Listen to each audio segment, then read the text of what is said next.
Thanks for coming by for another Full Build Friday. Keeping with the season, we're putting together a Stone Cold Stunner, who you might say has a certain wolfish charm to him.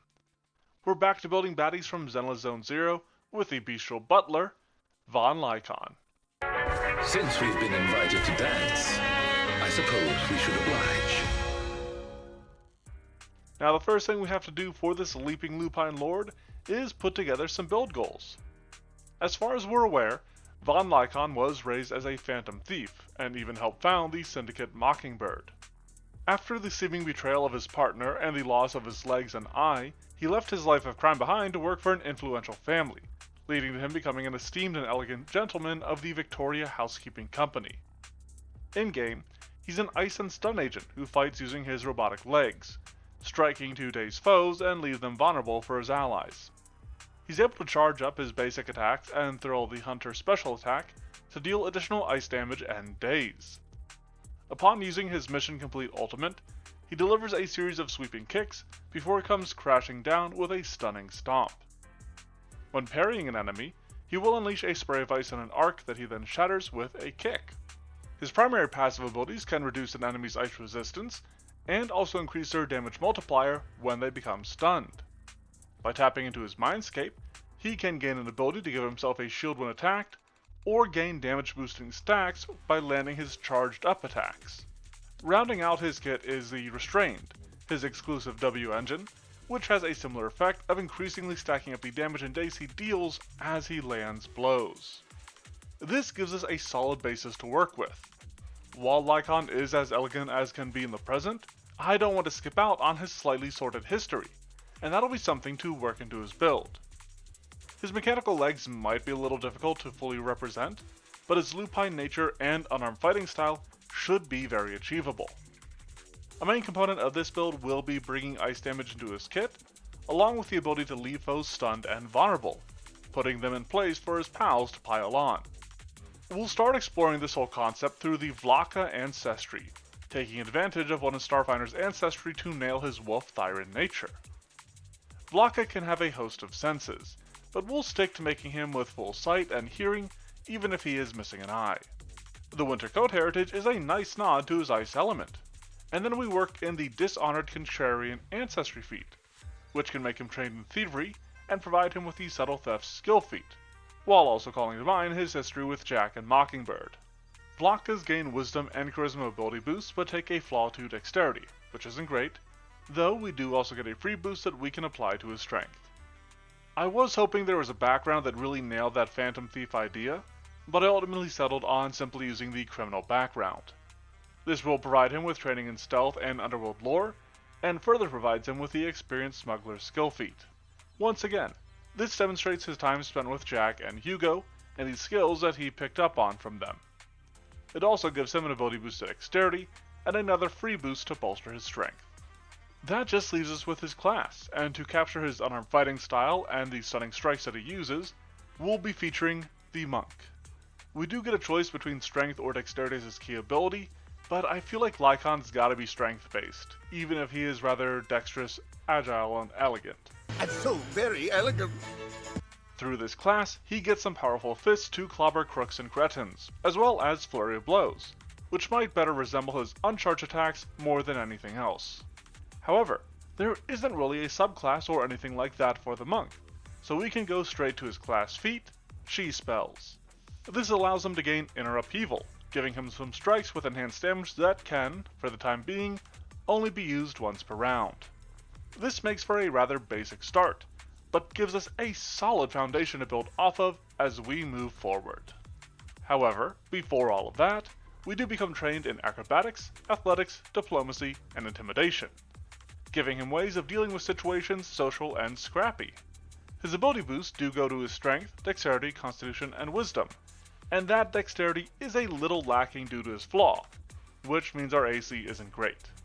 It's definitely something that we will have to work on, though he will have a primary focus on his strength, which that at least works quite nicely for him. We are sticking with the Monk at 2nd level, because we have to take stunning blows for this build. Lycaon is indeed a stunner, and this will help him do exactly what he's meant to do, and leave a foe vulnerable to his team. Looking at additional lore as a skill feat, I actually had to search up the servant background, which is the closest thing to the butler, and see that they used labor lore, which he'll take up to reflect his eminent education and exemplary service. Monks start getting into incredible movement at 3rd level, and also gain mystic strikes to punch through some of the defenses of his foes. With his skill increase, he can become an expert in athletics, with the idea of using maneuvers to set up foes for his squad. Through his first general feat, Augmented Body is meant to serve as an example of his cybernetic limbs, though we don't really have anything that super fits them outside of some of these simple prosthetic limbs.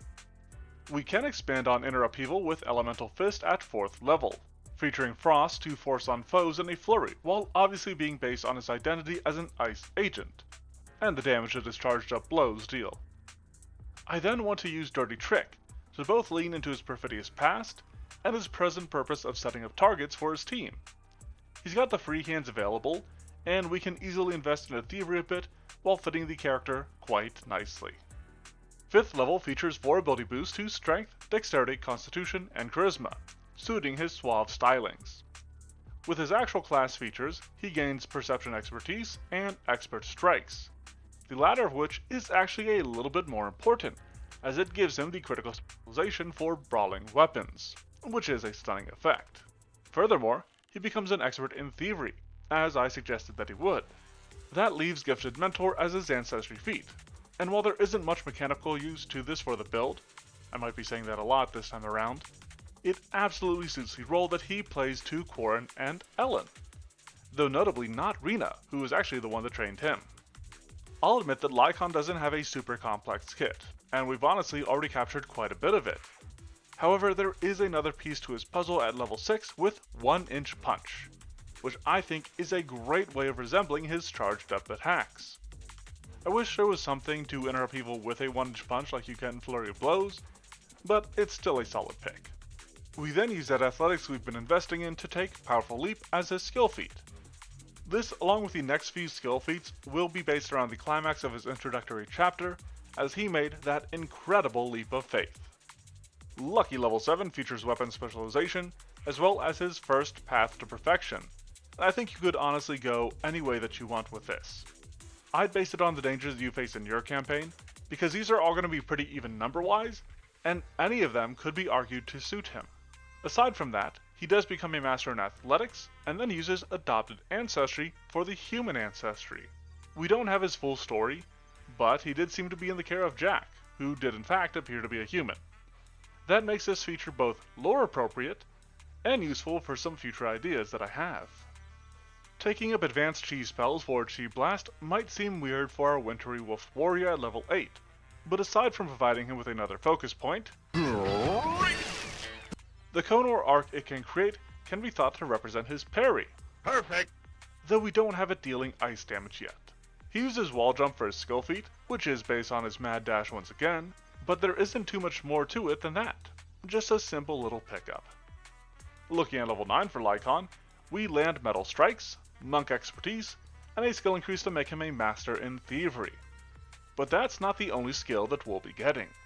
By taking the Human's multi-talented Ancestry feat, he gains a Rogue Dedication, which provides him with the Surprise Attack class feature, and training in both Deception and Performance. It does also give him Quick Jump as a skill feat, which I was a little reticent to include, since you can't actually jump in ZZZ. But he certainly proved that he could in his leap for the Zeppelin. Kicking off level 10 are ability boosts to Strength, Dexterity, Constitution, and Wisdom. I have an odd option for his class feat with Entwined Energy Key. This feat is not only uncommon, it's from a pre-Master Adventure path, and hasn't been touched up. You could use it to turn the damage of your Chi Blast to cold damage, but that's going to rely on talking to your GM and getting the okay from them. If it gets vetoed, I'd go for Wall Run, for similar reasons to the skill feats that we've been taking. A trend that we actually continue with Quick Climb. It might not be an exact fit for what he did when scaling the building, but it does give him a climb speed equal to his speed once he's a legend in athletics, which is pretty significant for a monk and should be around 50 feet by the time he gets there. The main feature of level 11 is a second path to perfection, which you, I'll say again should just follow your heart. I think you can justify all the choices here for Lycaon. He's tough, he's quick, he's willful. Just because you're handsome, skilled, happier, and handsome! Wait, did he just say you're handsome twice? They all make sense to me. He will start investing in diplomacy so that he can be a better butler, but then he takes toughness to be a little bit more rough and tumble, and able to stand in the front line and bear the beating between his boreal bashings. We start putting that rogue archetype to work at level 12 with basic trickery for nimble dodge. While characters in Zenless certainly have a dodge, this is more taken in preparation for another feat that I took the rogue for in the first place. And then, while he's mainly about inflicting statuses and debuffs, no cause for alarm as his skill feat gives him a chance to remove them, and reflects his more reassuring qualities, which he readily displays to the proxy and others within his care. We have time. Rest assured, Master Proxy. For Victoria Housekeeping, it's plenty of time. For the 13th level of our kicking cryo critter, we gain both Graceful Mastery, Master Strikes, and a skill increase to become a Master in Diplomacy. He gains Protect the Pack as his ancestry feat here, bringing his bulk to bear to protect his companions and Eos from any danger that they may come across, such as that suspected bomb in the Ballet Twins. Alright, level 14 actually has a fun little fit, as he uses Advanced Trickery to take Head Stomp. This is based on perhaps the infamous stomp from his character demo, but this is also my chance to really put this feat to use as I've struggled to do in the past. Keeping with close contact, he uses Titan Wrestler as his skill feat, allowing him to wrestle with the supersized ethereals and other dangers that he might encounter. Giving him the ability to properly push such creatures around generally suits his ability to inflict debilitations on foes. Starting off level 15 are ability boosts to Strength, Dexterity, Constitution, and Charisma. There's a third path to perfection that will make him legend in one of his saving throws, and he also gets greater weapon specialization.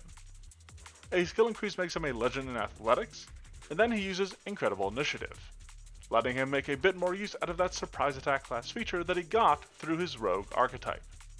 Settling in for Sweet 16, Lycaon has the option of Wall Run for the same reason that I described earlier. But if you already have that, I would take Master Chi spells for Medusa's Wrath. This is another focus spell that can limit the actions of enemies, which does fit his entire role rather nicely. Honestly, you might take this over Wall Run if you feel like you've already explored that idea enough with his skill feats. Speaking of skill feats, he uses Legendary Professional here, exploring the mastery that he has over his profession, and the altogether exorbitant fees that the Victoria Housekeeping Company charges. We're mainly just looking to make him One hell of a butler. Letting him personally punch through the protections of his prey is level 17's Adamantine Strikes, as well as the Graceful Legend class feature. He'll become a legend in Thievery, and then his adopted ancestry comes in clutch once again as he takes the Heroic Presence Ancestry feat. I forgot that the monk didn't really have a way of gaining temporary hit points itself to represent the shield produced by his Mindscape, but we're at least able to cover that concept with this feat instead. My first suggestion for level 18 is Grandmaster Chi Spells for Chi Form, giving him a way to have consistent cold damage on his strikes as long as your GM gave the OK for Entwined Energy Key. In the case that they didn't, I'd actually probably go for the Diamond Fist's feat. It adds the Forceful trait to his fist, and that does work very well for a couple of his stacking effects. As for his skill feat, I'm over the moon for Cloud Jump, showing the superior skill of the Supreme Snowy Servant, and also looking at his amazing leap for the airship. Having made it all the way to level 19, we gain access to Perfected Form, which I think is honestly a really cool combo with his 1-inch punch, and then he becomes a legend in Diplomacy. Fleet's a nice and easy general feat here, just meant to increase his speed, as he does demonstrate some incredible swiftness a few times throughout the scenes that he shows up in. That means that we just have level 20 left, which starts off with ability boosts to Strength, Intelligence, Wisdom, and Charisma.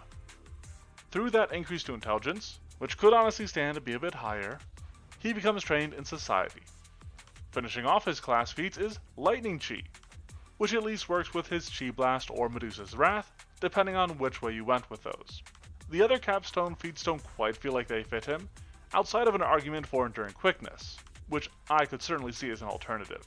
Then, we finish off with Discreet Inquiry, which might honestly be coming in a little bit late, but is meant as a quick little nod to his ability to gather info about the new Mockingbird in his agent story, while avoiding arousing too much suspicion. There's quite a bit going on here, but when it comes to playing Lycaon, your main goal will just be the suppression of enemies. Flurry of blows and stunning blows gives you a consistent opportunity to stun enemies, and could be used to follow up a trip, taking advantage of his high athletics to put people on the ground before further limiting their actions. Head Stomp is also a great follow-up, especially against casters who especially struggle with the stupefied condition. One of the main things that you'll have to manage though, outside of a poor starting AC, is his focus points. It takes him a while to build them up, so you'll want to use it for when you can make the most of them, such as when a foe is debuffed through the likes of tripping, dirty tricks, or some of the other options built into his kit.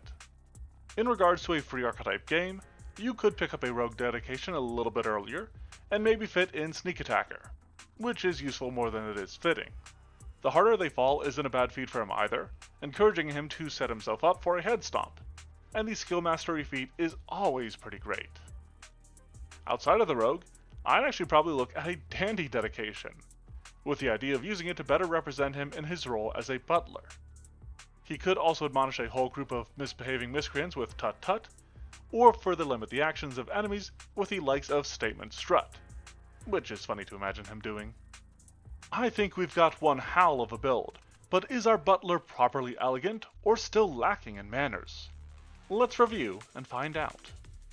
Von Lycaon is a Winter Vlaka monk with a sordid past as a criminal, referencing his training at the hands of Jack and his founding of the Phantom Thieves Guild Mockingbird, though this concept is also explored by his rogue dedication. Augmented Body references the cybernetic legs that has replaced his own lost limbs, while the training as a butler drilled into him by Rena is reflected through his additional lore for labor lore, and the legendary professional that he takes for it. While anybody can get a Frost module or Rune, Lycaon can deal ice damage to his foes with the combination of Inner Upheaval and Elemental Fist, or Chi Blast and Entwine Energy Key if your GM allows it. The days that he inflicts as a stun agent comes from his stunning blows, or even the critical specialization of his unarmed attacks, though you might also end up with Medusa's Wrath. The last blow of his mission complete features a pretty hefty stomp, which we just might be able to replicate through Head Stomp, even if that isn't the original reason why that I took it. His Chi Blast might also cover the area of his ultimate, or the spray of ice from his parry. Finally, we're able to mimic the shield created by investing in his Mindscape through the Heroic Presence Ancestry feat. A beast lies barely buried beneath this burly butler's bravado, but each blow brings a boreal blast that batters and bashes baddies until they're buried by the barrage of bashes.